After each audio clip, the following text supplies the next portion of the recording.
Dear students, I welcome all of you for today's lecture. प्यारे बच्चों, मुझे पूरा यकीन है कि आप इस लॉकडाउन पीरियड का पूरा फ़ायदा उठाकर नीट या जेईई कंपटीशन की पूरी तरह तैयारी कर रहे होंगे और आपको करनी भी चाहिए क्योंकि it is a matter of your career. You are at the threshold of your career. जो बच्चे मेहनत करेंगे वो अच्छा रैंक लेंगे और उनको अच्छी जगह एडमिशन, अच्छे मेडिकल या इंजीनियरिंग कॉलेज में, आईआईटी वगैरह में एडमिशन मिलेगी. तो इस तैयारी में आपकी सहायता करने के लिए मैं ये हाई यील्ड पॉइंट्स की सीरीज़ के वीडियो डाल रहा हूँ और आज का वीडियो है वीडियो नंबर 19 और टॉपिक है सिंपल हार्मोनिक मोशन. इसका एक वीडियो मैंने पहले डाला था और मैंने कहा था कि क्योंकि ये चैप्टर बड़ा इंपॉर्टेंट है और इसमें काफ़ी कुछ याद करने वाला है, बहुत से अच्छे अच्छे पॉइंट हैं इसमें, तो मैं 2-3 वीडियो डालूँगा.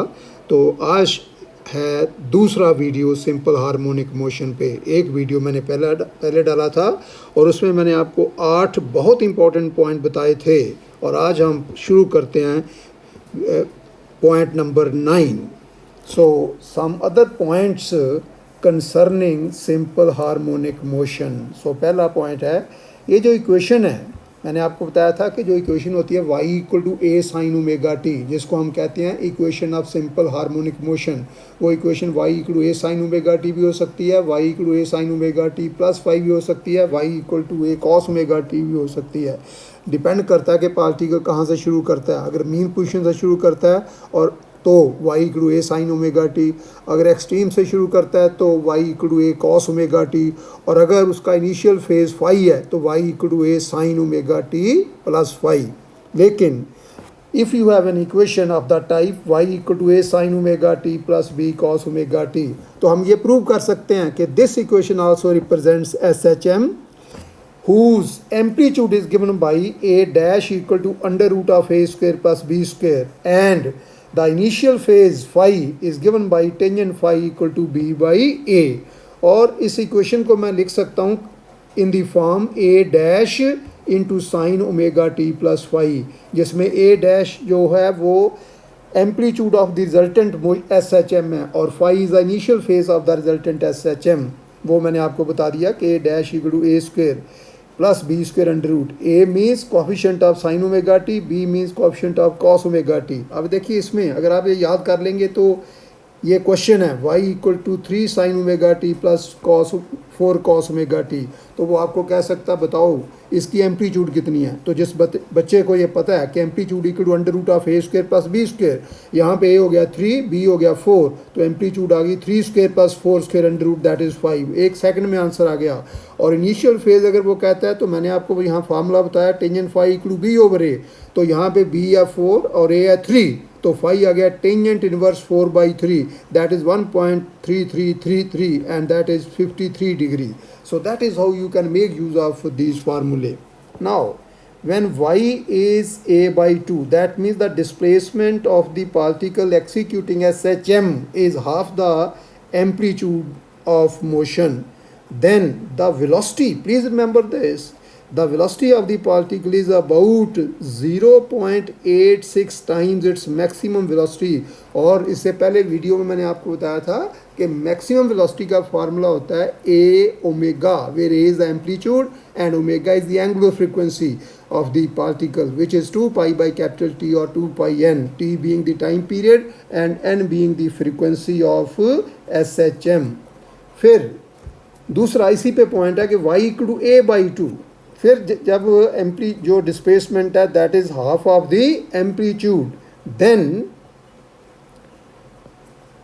kinetic energy of SHM is about 75% of total energy. आपको पता है टोटल एनर्जी सेम रहती है ड्यूरिंग SHM, कांस्टेंट रहती है. That means A particle executing SHM obeys the law of conservation of energy.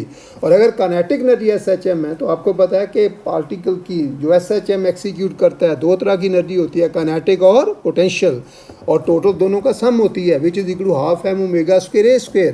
तो अगर kinetic एनर्जी y = a/2 पे 75% ऑफ टोटल एनर्जी है तो पोटेंशियल एनर्जी होती है 25% ऑफ द टोटल एनर्जी. और जो काइनेटिक एनर्जी है of SHM = 50% of total energy. अगर अगर y इक्वल a बाई 2 है तो kinetic energy 75% of the total and potential is 25% of the total. लेकिन अगर kinetic energy 50% of the total हो, या ये कह लो कि पोटेंशियल भी 50% ऑफ द टोटल हो, या ये कह लो कि काइनेटिक और पोटेंशियल एनर्जी दोनों बराबर हों, then the displacement is a by under root 2 and that is equal to 0.71 a, that is equal to 71% of a means amplitude। तो देखो अगर आपको क्वेश्चन आए कि इतनी एम्पलीट्यूड है, इसका मतलब कैपिटल ए की वैल्यू दे दी, तो आपको कहेगा डिस्प्लेसमेंट कितनी होगी, जब उसकी जो एनर्जी है that is half potential and half kinetic, यानी कि टोटल का हाफ पोटेंशियल और हाफ काइनेटिक है, ये कह लो कि दोनों आपस में बराबर। अब जिस बच्चे को याद है कि उस वक्त y होगा a बाई अंडर रूट 2, वो a की वैल्यू पुट करेगा, उसको अंडर रूट 2 से डिवाइड कर देगा तो आंसर आ जाएगा। या 71% ऑफ a अगर याद कर लिया तो 71% ऑफ a यानी कि 71 बाई 100 इंटू a, अगर a 10 है तो 71 बाई 100 इंटू 10 आ गया, तो 7.1 सेंटीमीटर या मीटर जो भी यूनिट दिए होंगे उसके हिसाब से आप लिख सकते हैं। Next point is also very important, y यानी कि डिस्प्लेसमेंट, v यानी कि वेलोसिटी, a मीन्स एक्सेलरेशन। तो during SHM displacement, velocity and acceleration very simple harmonically with the same time period and frequency. मान लो आपको क्वेश्चन पूछता है कि इन SHM velocity varies with this frequency, तो बताओ डिस्प्लेसमेंट की क्या होगी, तो आपने कहना सेम। एक्सेलरेशन की क्या होगी, तो आपने कहना है same. That is the importance of remembering these points. Then kinetic energy and potential, please remember this is very very important point. Kinetic energy and potential energy vary periodically, ये भी vary करती हैं। Periodically means after a definite period of time, but not simple harmonically. ये simple harmonically नहीं करती लेकिन periodically करती हैं। और जैसे कि मैंने आपको बताया था कि every simple harmonic motion is periodic, but every periodic motion is not simple harmonic motion और ऑसिलेटरी मोशन।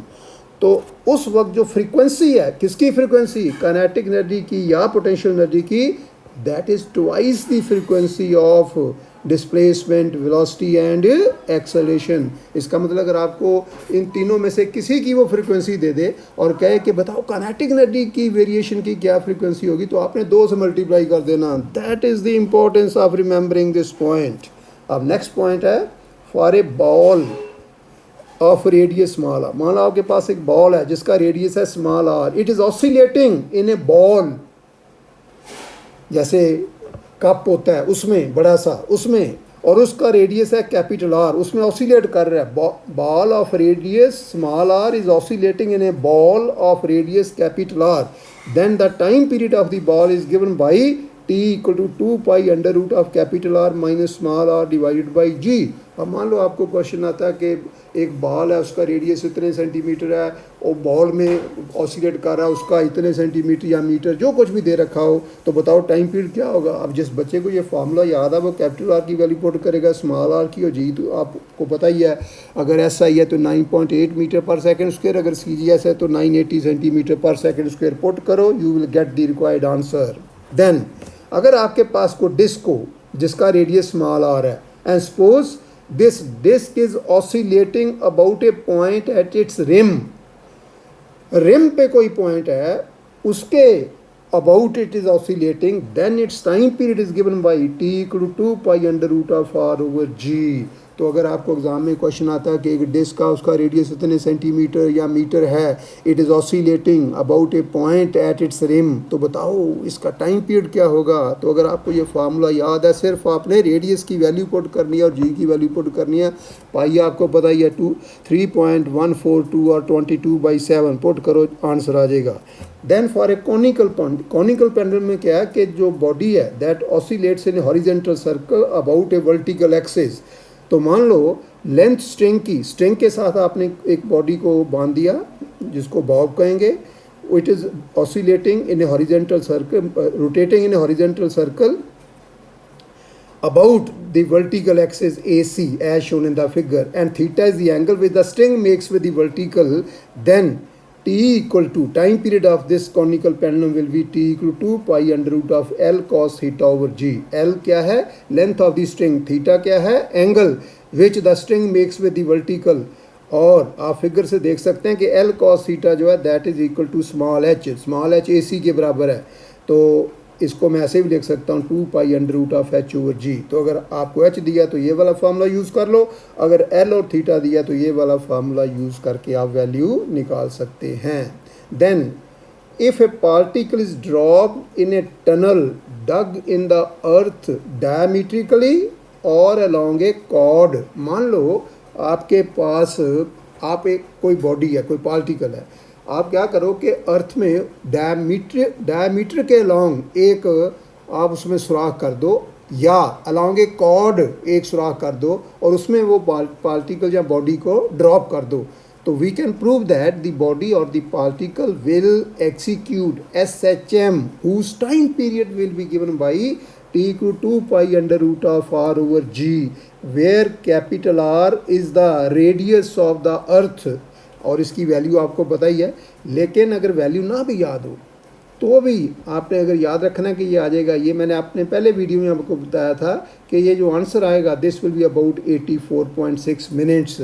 लेकिन अगर ये वैल्यू याद नहीं रहे तो आप आर की वैल्यू पुट कर दो 6.4 इंटू 10⁻⁶ और जी पुट कर दो 9.8 और अप्रॉक्सीमेटली आप 10 भी पुट कर दो, सिंप्लीफाई करो, क्योंकि मल्टीपल चॉइस क्वेश्चन आंसर करने में कैलकुलेशन को टाइम नहीं लगाना होता, उसमें हम अप्रॉक्सीमेट कर सकते हैं। ख़ास करके जब जो ऑप्शन दे रखे हैं उनमें ज़रा फ़र्क ज़्यादा हो तो फिर तो आप बिल्कुल ही अप्रॉक्सीमेट वैल्यू निकाल सकते हैं। तो ये वैल्यू आपने याद रखनी है।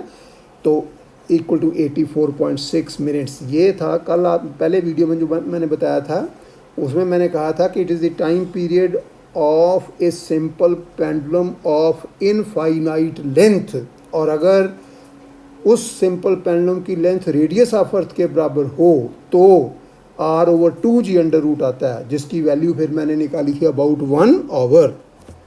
Then for a simple pendulum oscillating in a non viscous liquid, non viscous जिसकी विस्कोसिटी हम निगलेक्ट कर सकें, उसमें मान लो ऑसिलेट कर रहा है, तो उसका टाइम पीरियड होगा t को 2 pi under root of L length है over 1 minus sigma by rho into G. ये जो रो है it is the density of the material of the bob of the simple pendulum, जो rho है, and sigma is the density of the non viscous liquid. तो अगर आप ये formula याद रखेंगे, आपको सिग्मा दे रखा है यानी कि density of the non viscous liquid दे रखी है, रो दे रखा है यानी कि density of the material of the bob दे रखी है, वैल्यूज पुट करो, you will get the required answer. अगर फ्रीक्वेंसी निकालनी होगी तो that is reciprocal of time period, तो टी निकल आया तो उसको रेसिप्रोकेट करके 1 ओवर टी निकाल दो, that is. Then for a simple pendulum, again we have a simple pendulum oscillating in a carriage, carriage में वो उसको ले जा रहे हैं, साथ में वो ऑसिलेट कर रहा है। अब कैरेज लिफ्ट भी हो सकती है, लिफ्ट उस वक्त हो सकती है जब वर्टिकली अप जाए या वर्टिकली डाउन जाए, जब हॉरिजेंटल डायरेक्शन में जाए तो फिर हम लिफ्ट नहीं कह सकते, then it is any other carriage. तो इसमें ना कई केस हो सकते हैं, जैसे पहला केस है कि मान लो वो कैरेज जो है it is moving upwards with acceleration A, या यहाँ पे आ सकता है कि lift is moving upwards with acceleration A, तो उसका टाइम पीरियड होगा t को 2 pi under root of L over G plus A. अब देखिए 2 पाई आना ही आना है, एल भी आना है, नीचे जो आना है जी, यहाँ पे वो आनी है इफेक्टिव वैल्यू ऑफ जी।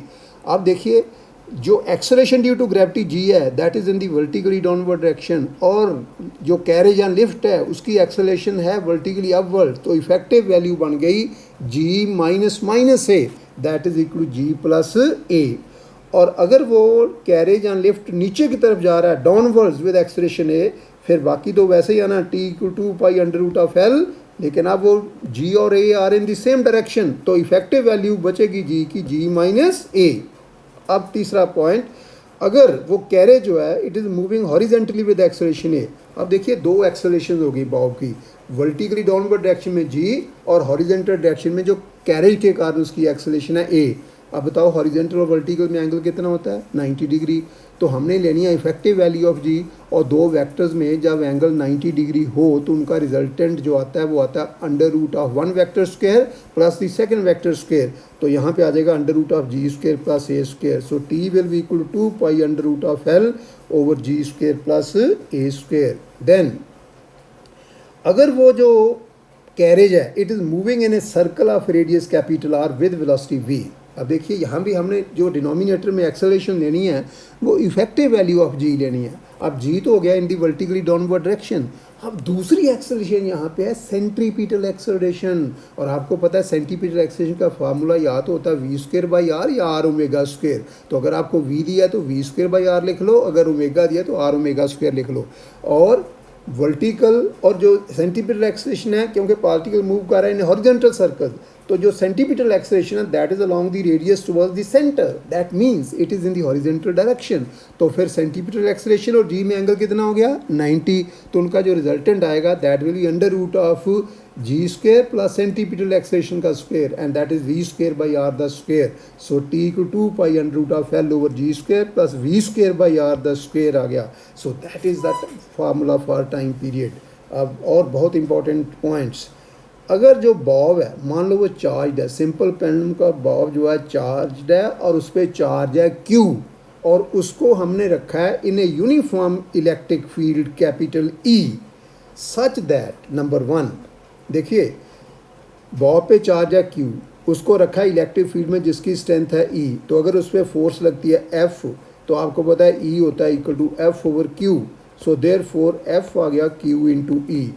अब F की डायरेक्शन वही होगी जो E की डायरेक्शन है। तो देखिए अगर Q अपोजिट G, इसका मतलब क्या है, G किस तरफ होता है वर्टिकली डाउनवर्ड, और G को अपोज कब करेगी ये फोर्स Q इंटू E, जब E होगा इन दी वर्टिकली अपवर्ड डायरेक्शन। तो हम ऐसा भी कह सकते हैं कि जो इलेक्ट्रिक फील्ड है that is acting in the vertically upward direction.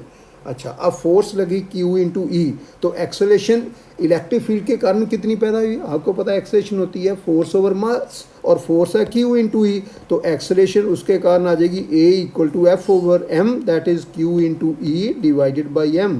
अब क्योंकि G और E जो हैं A जो हैं they are in the opposite direction, तो इफेक्टिव वैल्यू बन गई G minus q e by M। So T equal to pi under root of L over G minus q e by M। और अगर जो force है Q into E और G they are in the same direction, that means E जो है that is in the vertically downward direction, तो अब जो एक्सेलरेशन होगी Q E by M that will also be in the vertically downward direction. तो यहाँ पे effective value आ जाएगी L over G plus Q E by M आ जाएगा। और अगर मान लो जो इलेक्ट्रिक फील्ड है वो हॉरिजॉन्टल डायरेक्शन में है, तो फोर्स की डायरेक्शन होगी हॉरिजॉन्टल, तो जो एक्सेलरेशन आई इलेक्ट्रिक फील्ड के कारण Q E बाई M वो भी होगी इन दी हॉरिजॉन्टल डायरेक्शन। तो G है in the vertically downward direction, A है in the horizontal direction, angle दोनों में हो गया 90 degree, and therefore the resultant acceleration will be under root of G square plus Q square E square over M square. तो therefore T will be equal to 2 pi under root of L over G square plus Q square E square over M square the under root, and that's all for today। तो प्यारे बच्चों मैं एक video और डालूँगा इस chapter का simple harmonic motion का, क्योंकि मैं बार बार आपको कह रहा हूँ कि this chapter is very very important from the examination point of view. तो आपने अच्छी तरह इसको भी पढ़ना है, एक मैं और वीडियो डालूँगा उसको भी अच्छी तरह पढ़ना है। तो I hope you must have enjoyed my lecture. तो please like share and subscribe to my channel, और जो बेल आइकॉन का बटन है उसको भी प्रेस कर दो ताकि जो ही मैं वीडियो डालूं आपको उसकी नोटिफिकेशन उसी वक्त मिल जाए और आप मेरे वीडियोस का पूरा फ़ायदा उठा सकें। So stay home, stay safe, stay healthy, work hard. Thank you very much.